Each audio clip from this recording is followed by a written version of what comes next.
আসসালামু আলাইকুম। ডিমলা উপজেলার নাউতরা ইউনিয়নের ৬ নং ওয়ার্ডের দক্ষিণ কাকরা মৌলভীপাড়ার বাইতুল মামুর জামে মসজিদের পেজ ইমাম আমাদের প্রাণপ্রিয় কলিজার টুকরে শ্রদ্ধাভাজন মোহাম্মদ আবু তাহের মেজবা আবু তাহের মেজবা হুজুর উনি আমার সামনে উপস্থিত।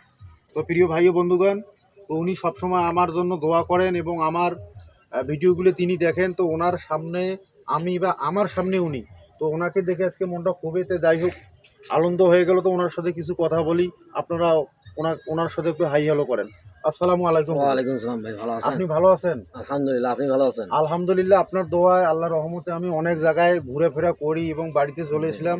তো আপনি তো ব্যস্ততার কারণে সময় দিতে পারেন না, তো আজকে আপনার মাঝে একটু কথা বলার জন্য খুবই ইম্পর্টেন্ট সময়, আপনার গুরুত্বপূর্ণ ঠিক আছে। এই বিষয়ে একটু আমার প্রিয় ফ্রেন্ড ফলোয়াররা অনেকেই দেশ গ্রামের প্রাকৃতিক কিছু দেখতে চায়, এই বিষয়ে আপনারই কিছু কথা বলি। তো আপনি কেমন আছেন?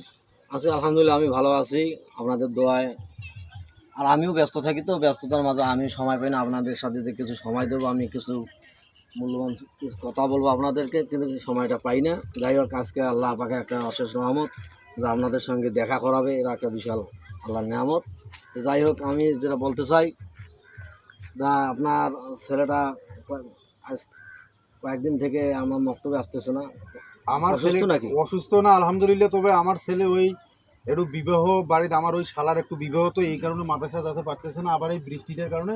তো তারপর আমি কঠোরভাবে বাড়িতে বলা আছে ওদের প্রত্যেক নিয়তভাবে মাদ্রাসা যায়। তো আপনারা সবাই হুজুরের জন্য দোয়া করবেন। তো প্রিয় বন্ধুগণ, হুজুরের আজকে সময় খুবই সংকীর্ণ, তো আল্লাহ যদি বাঁচায় ওনাকে আবারও নিয়ে আপনাদের মাঝে গুরুত্বপূর্ণ কথার উপরে আমরা ইনশাল্লাহ একদিন থাকবো, কথা বলবো। আসসালামু আলাইকুম।